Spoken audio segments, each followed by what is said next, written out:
E aí, pessoal do programa Altistar, hoje vamos ter uma entrevista com o Guilherme.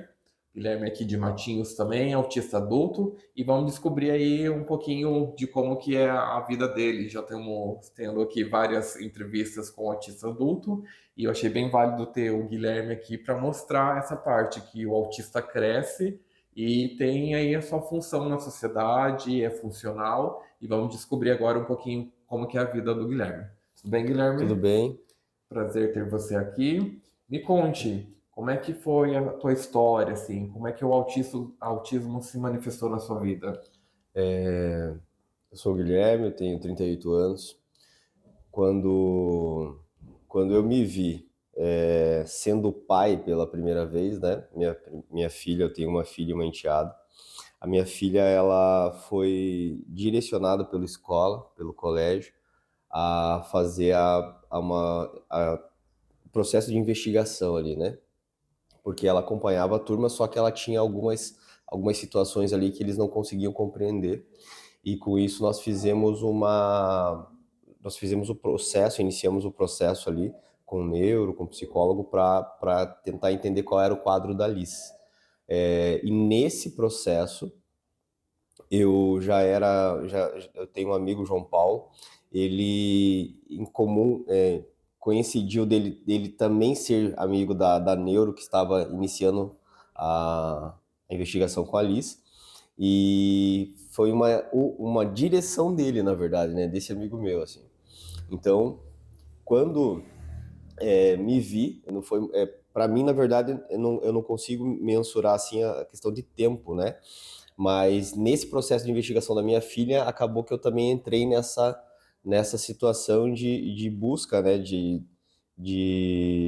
do diagnóstico, e me vi autista, né? Em algum momento ali a gente chegou no diagnóstico, claro que não foi rápido, né? Tivemos o neuro, tivemos a neuropsicopedagoga envolvida também, e daí chegamos no diagnóstico, a partir daí. E levou tempo? Você aceitou assim de boa? Levou um tempo para aceitar? Como é que foi? Você estava vendo sinais? Como é que foi? Na verdade é assim, né? Você deve entender dessa parte que quando nós estamos crescendo numa sociedade neurotípica e você é atípico, né? É muito difícil assim você compreender certas situações assim. Então você se adapta.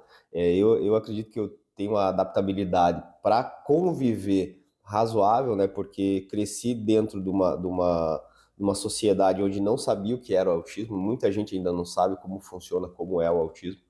Então eu cresci numa sociedade ali que você se adapta ou você é excluído, né? Então por vezes durante a minha adolescência, minha infância ali, eu me via muito só, né?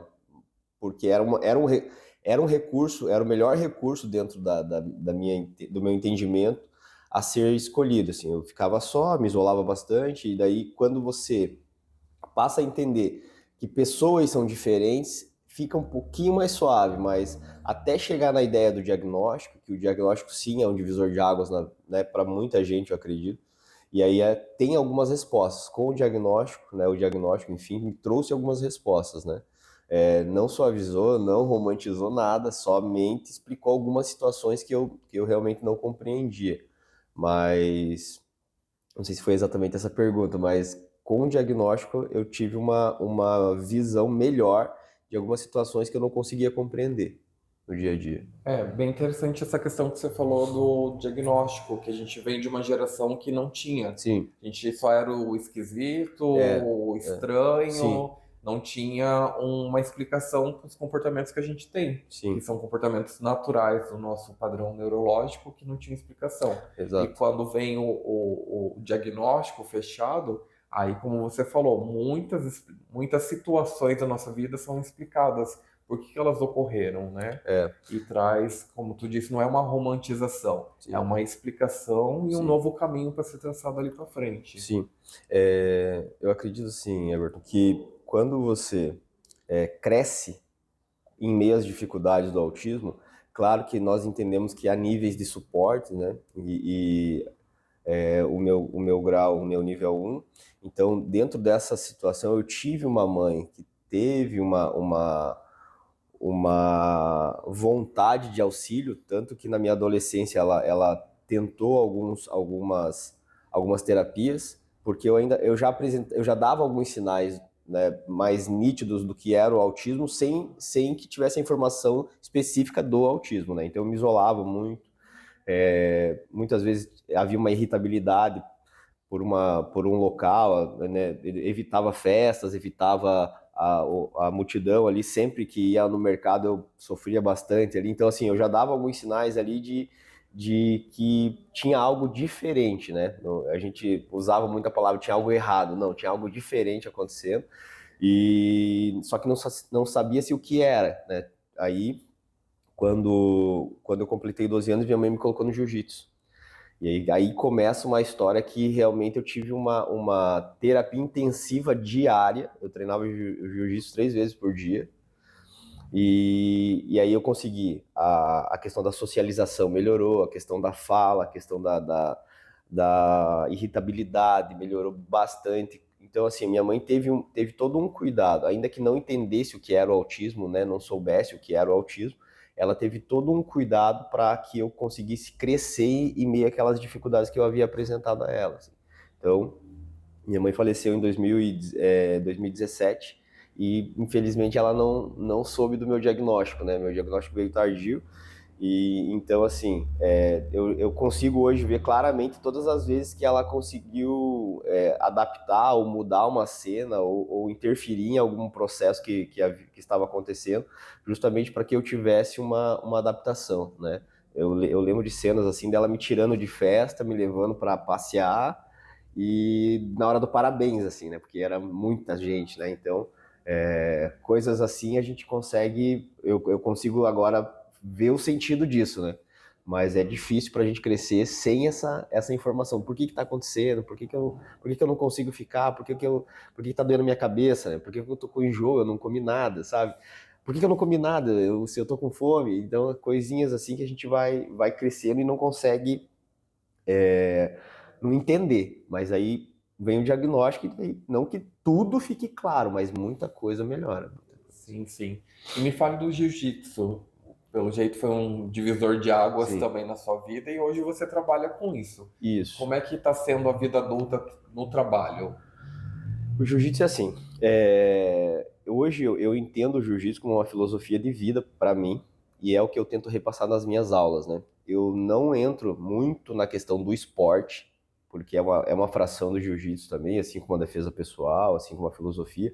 O jiu-jitsu ele é fracionado em algumas áreas e eu atuo dentro da minha aula, eu gosto muito de levar uma ciência para a pessoa, um entendimento para a pessoa que vem buscar o treino aqui, e porque isso foi o que eu recebi do jiu-jitsu, né? Então, quando eu me vejo numa situação em que eu não gosto de contato, eu não gosto que encoste, eu não gosto que falem alto perto de mim, eu não gosto de um monte de coisa, só que eu não sei o porquê, eu preciso ter uma defesa para isso, né? E aí a gente caracteriza a ideia da arte marcial como a ideia da defesa pessoal, e realmente é uma defesa pessoal, só que o uso que eu fiz do jiu-jitsu foi isso, uma proteção pessoal e não uma defesa. Então, muitas vezes, quando eu me via em situações onde eu não queria estar ou não estava conseguindo me adaptar, eu simplesmente fazia uso do jiu-jitsu, que era aquela ideia do respeito consigo mesmo. Né? Muitas vezes você não sabe o quanto você precisa de espaço.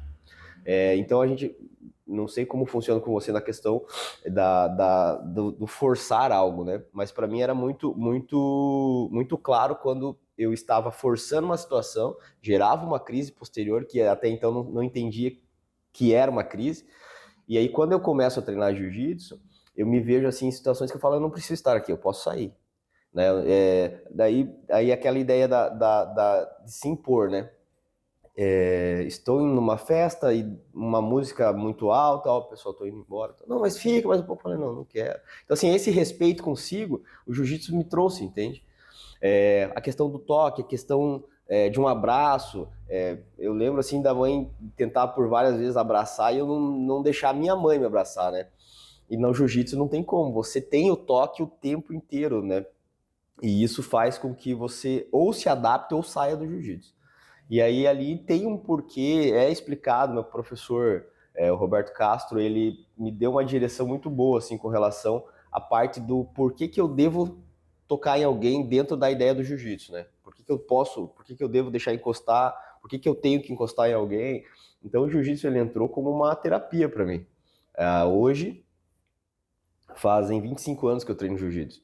E aí, nesses 25 anos, eu entendi que no meio desse processo, algo que fazia tão bem para mim, eu teria que repassar de alguma forma, eu teria que continuar isso, né?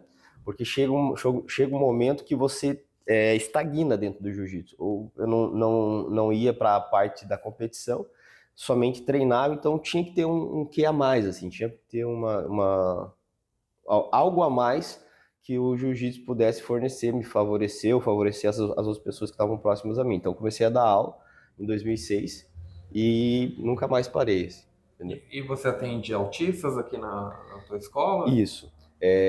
Hoje eu tenho uma turma infantil, né, a princípio, da terça e quinta, das 18 às 17. Essa turma é especificamente para criança autista, porque a gente sabe que existe uma necessidade de adaptação, né? Não é simplesmente vir, passar o exercício e a criança vai fazer. Então, eu consigo colocar ali, dentro desse treino, a ideia da mobilidade, a ideia da interação social, a ideia do tempo, o esperar, do raciocinar antes de agir, a ideia de que são pessoas em formação, né? Porque a gente tende a tratar a criança como criança. A criança não sabe, a criança não tem voz, a criança não opina. E aqui não, a gente vai para o outro lado, falando, criança tem voz sim, criança opina sim, porque é a vida dela que está ali, né? Então a gente começa a criar uma noção para as crianças que treinam aqui, que elas são pessoas em formação. Então elas têm que ter opinião sim, só que ela tem o tempo de fala. Mas elas têm a vontade sim, só que a vontade não pode oferecer risco a ela. Então a gente dá uma informação e um contraponto para que elas comecem a discernir um caminho próprio, né, para o entendimento pessoal. Tá? Certo. Conta pro pessoal de casa onde que é a tua escola, para o pessoal trazer os filhos autistas, que o nosso público aqui do programa é bastante família autista, Tá né? O certo. grande público, o público fixo é o público autista. Tá. Então pode contar pra gente aí onde é para eles verem aqui. Tá. A academia ela fica na Rua da Fonte, 355, em frente à loja Laurita, em cima da farmácia Free Pharma, tá? Então eu atendo essa turma terças e quintas, das 18 horas às 19. E aí eu dou aula diariamente das 20 às 21h30. E agora comecei com uma turma na parte da tarde, das 15 às 16 horas. O foco, Everton, não é necessariamente, não é prioritariamente a questão de quantidade de alunos aqui para nós, né? Então, tanto que a gente não tem uma divulgação muito grande do jiu-jitsu aqui, eu não faço uma divulgação buscando público, até porque a minha aula ela é muito específica, né? Muito característica do meu entendimento com relação ao jiu-jitsu. Então, temos vários alunos, eu tenho aproximadamente 40 alunos hoje treinando. É claro que numa rotatividade, né, não vem todos ao mesmo tempo, até porque daí me atrapalharia com relação à minha condição, né? Eu não consigo atuar com uma turma muito grande. Mas o grande foco aqui é a pessoa. Então, a pessoa que vir treinar, quem quiser fazer uma aula experimental, conhecer a academia, conhecer nosso espaço, conversar comigo, para saber um pouquinho mais sobre o que a gente faz com relação ao jiu-jitsu, convido vocês a virem aqui. Tenho o nosso telefone também, né, na frente ali da academia. O dia que quiserem marcar uma conversa, eu fico à disposição de vocês, né? E venham mesmo, porque eu já fiz jiu-jitsu e foi bastante emancipador, Uhum, porque ensina bastante essa questão do toque. Eu que também sou bem reativo ao toque, uhum. então ele ajuda nisso, e também a questão de organização pessoal. Para mim Sim, foi limites, né? Eu que principalmente tenho bastante ressaca sensorial quando eu passo do limite, do meu limite, sim. então foi bastante importante para mim. Então venham mesmo, venham fazer isso, tragam principalmente as crianças, que elas já vão aprender coisas que vão ser muito úteis para a vida. Uhum. Mas a pergunta final agora, que eu estou fazendo para todo mundo desse programa especial de autistas adultos, Certo. é: que conselho você daria se você pudesse voltar no tempo lá nos seus 10 anos de idade? Tá, a gente havia falado, né, da pergunta e até então eu fiquei pensando o que seria proveitoso, né? Porque eu levo muito em consideração o que eu entendia com 10 anos e o que eu entendo hoje. Claro que um conselho para uma criança seria permita-se mais dentro de uma lógica em que eu vivia, né? Permitir-se, para mim, seria algo, aceitar mais, ainda que com muita dificuldade em algumas situações, mas aceitar mais a aproximação, mãe, pai, irmãos, e eu perdi muito tempo com isso. Então, permitir-se, assim, ter essa aproximação maior das pessoas, assim, eu acho que isso, para mim, faria muito mais diferença. Eu teria tido mais oportunidades, assim, sabe? Então, eu acho que isso seria uma coisa muito valiosa, né, na época lá. Infelizmente, o tempo passa e a gente acaba vendo hoje o que passou, não que perdeu, né? A gente não perde nada, a gente passa pela experiência e acaba que ela vai retornar de alguma forma. Mas eu acredito isso, permitir-se, assim, seria uma coisa bem interessante.